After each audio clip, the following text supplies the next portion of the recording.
A'udzubillahi minasyaitonirrajim. Bismillahirrahmanirrahim. Assalamualaikum warahmatullahi wabarakatuh. Alhamdulillah wassalatu wassalamu ala Rasulillah wa man tabi'ahu nasarahu wa walah. Amma ba'd. Qala Allah Subhanahu wa ta'ala, "Syahrul Ramadan allazi unzila fihi al-Qur'an hudan lin-nasi wa bayyinatin minal huda wal furqan." Ila akhir ayat. Muslimin dan muslimat yang dirahmati oleh Allah Subhanahu wa ta'ala, tazkirah ringkas ini saya tujukan secara khusus buat ahli qaryah Surau Al-Amin, Banda Tun Husin On, bersempena dengan bulan Ramadan Al-Mubarak. Kita pada tahun ini berpuasa dalam suasana yang berbeza. Kita tidak dapat lagi berkuliah di Masjid Surau. Jadi saya titipkan sedikit peringatan ringkas ini buat tuan-tuan dan puan yang dirahmati oleh Allah. Semoga kita semua dipelihara oleh Allah dan dimudahkan untuk memperolehi kebaikan yang sebanyak-banyaknya di dalam bulan Ramadan pada kali ini. Allah Ta'ala memerintahkan kepada kita untuk mentadabbur sebanyak-banyaknya Al-Quran yang diturunkan di dalam bulan Ramadan dan secara khusus pada malam Al-Qadar. Di antara perkara yang akan sering disebutkan yang disinonimkan dengan Ramadan adalah bulan kemenangan. Bulan kemenangan ini biasanya kita fahami daripada beberapa peristiwa besar yang berlaku dalam sejarah ataupun sirah baginda sallallahu alaihi wasallam. Yang pertama, peperangan Badar. Ini sebagai titik utamalah. Kerana perang Badar ini berlaku sejurus. Tak lama selepas pensyariatan ibadat puasa, lalu pada tahun kedua Hijrah berlakunya perang Badar dalam bulan Ramadan. Jadi sebab itu kemenangan umat Islam di dalam perang tersebut menjadi satu titik mula semangat umat Islam untuk meneruskan kelangsungan mereka di Madinah selepas berjaya mengalahkan pihak musyrikin Mekah yang akhirnya berjaya menghilangkan perasaan memandang enteng, memandang rendah kepada umat Islam di bumi Madinah, terutamanya kepada baginda sallallahu alaihi wasallam. Begitu juga dengan peristiwa pembukaan kota Mekah yang berlaku pada tahun 8 Hijrah.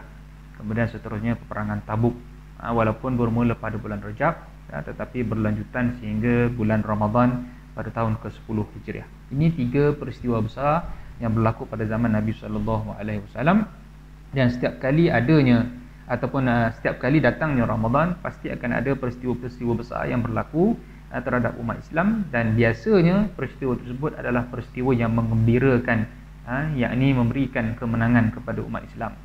Seumpama peperangan Hittin, peperangan salib yang berlaku pada zaman Salahuddin Al-Ayyubi, peperangan salib yang kedua berlaku pada era pemerintahan Salahuddin Al-Ayyubi pada tahun 583 Hijriah, yang Salahuddin berjaya mendapatkan kembali Baitul Maqdis.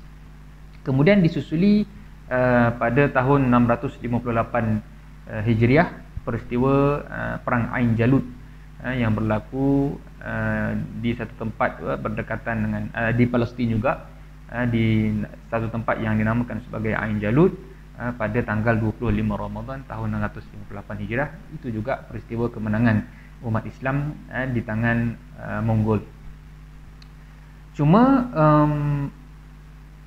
menurut Syekh Abdul Rahman Hassan Habannakah Al-Maidani, untuk memahami maksud kemenangan yang dikehendaki oleh Allah Subhanahu wa taala, tidak boleh semata-mata umat Islam melihat kemenangan itu melalui battle, melalui pertempuran, melalui peperangan secara fizikal. Kata Syekh Abdul Rahman Hassan Habannakah, ada 9 makna an-nasru, kemenangan menurut Al-Quran, yang boleh kita ambil iktibar sama-sama. Yang pertama, kemenangan yang dimaksudkan an-nasru oleh Allah Subhanahu wa taala juga bermaksud kemenangan mengalahkan musuh dengan hujah dan bukti, seumpama kisah Nabi Allah Ibrahim alaihissalam. Jadi pada hemat saya ini juga merupakan satu elemen yang penting dan lebih utama untuk dipraktikkan oleh umat Islam hari ini. Kerana kita tidak mempunyai peperangan ataupun kita tidak terlibat dengan apa juga peperangan di tanah air kita secara fizikal, tetapi yang lebih banyak peperangannya adalah peperangan melalui perlawanan di media sosial oleh mereka yang benci kepada Islam, oleh mereka yang mahu menghina dan menjatuhkan Islam secara terang-terangan di media sosial.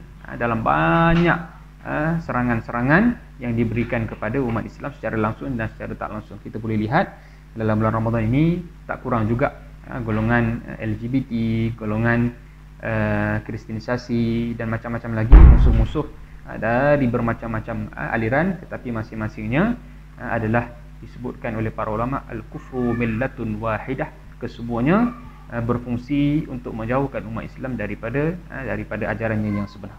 Jadi selayaknya kita meyakini dalam bulan Ramadan ini antara kemenangan yang bererti bagi kita adalah apabila kita memiliki pengetahuan dan kita sampaikan ataupun kita hujahkan kepada orang yang membenci Islam, akhirnya kita berjaya mengalahkan mereka dan mereka menerima hujah kita.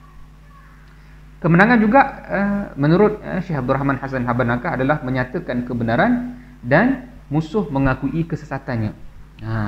Jadi kita boleh mengalahkan mereka, belum tentu mereka ikut kita, tetapi yang lebih besar kemenangannya adalah kita nyatakan kebenaran dan musuh pula mengakui dia berada di pihak yang sesat. Ini sudah tentu satu kemenangan yang besar. Seumpama Fatimah, adik kepada Sayyidina Umar, dan juga begitu juga sahabat Khabbab bin Al-Arad yang akhirnya berjaya mengislamkan ataupun berjaya memberikan berjaya memberikan suatu kesedaran kepada Sayyidina Umar, dan sudah tentulah ia datang berdasarkan hidayah daripada Allah Subhanahu Wa Taala. Selepas Sayyidina Umar menampar adiknya dan iparnya, akhirnya selepas itu Allah Subhanahu Wa Taala campakkan hidayah kepada Sayyidina Umar mengakui kebenaran apa yang dibawa oleh baginda sallallahu alaihi wasallam. Yang ketiga, kemenangan daripada tipu daya musuh. Ini disebutkan melalui kisah Nabi Ibrahim alaihissalam yang diselamatkan oleh Allah Subhanahu Wa Taala daripada bakaran api. Kita tak tahu perancangan musuh, tetapi dengan sebab kesungguhan kita menyampaikan agama, Allah Taala selamatkan kita. Walaupun mungkin kita terperangkap dan kita berada pada keadaan genting, tetapi dengan izin Allah Subhanahu Wa Taala kita diselamatkan. Yang keempat, kemenangan dengan terbongkarnya perancangan musuh. Ini lebih besarlah. Kita merancang, Allah musuh juga merancang, akhirnya Allah Taala beri kepada kita jalan untuk mengetahui perancangan-perancangan musuh itu melalui macam-macam caralah. Seumpama peristiwa Hatib bin Abi Balta'ah yang Allah Taala wahyukan kepada Nabi berlakunya kebocoran maklumat dalam peristiwa Fathu Mekah dan macam-macam lagi peristiwa yang lain. Kemudian antara maksud kemenangan adalah bersilih ganti, walaupun kemenangan itu adalah secara seketika.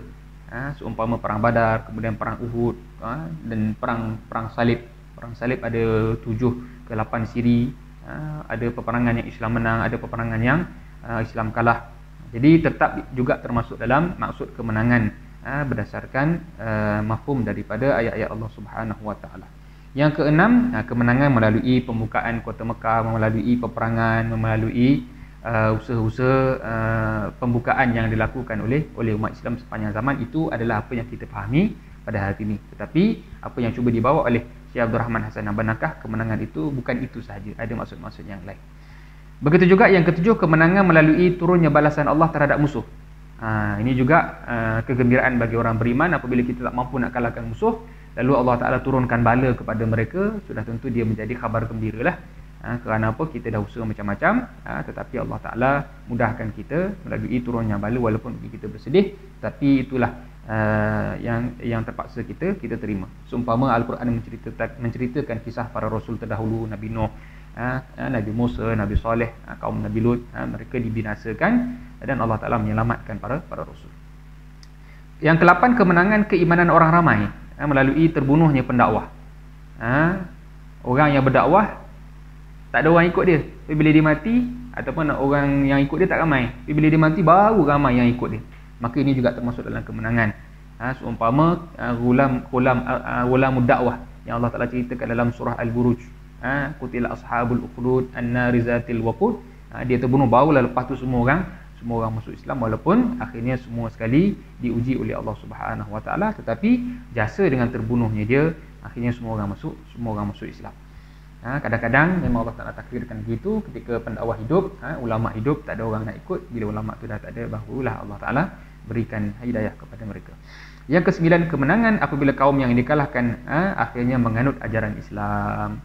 Suatu kaum dia lawan kita, dia berjaya kalahkan kita, tapi akhirnya kita lawan balik, kita menang dan dia masuk Islam. Dan dia masuk Islam bukan semata-mata kerana kita berjaya kalahkan dia, tapi dia melihat satu sisi pandang yang lain.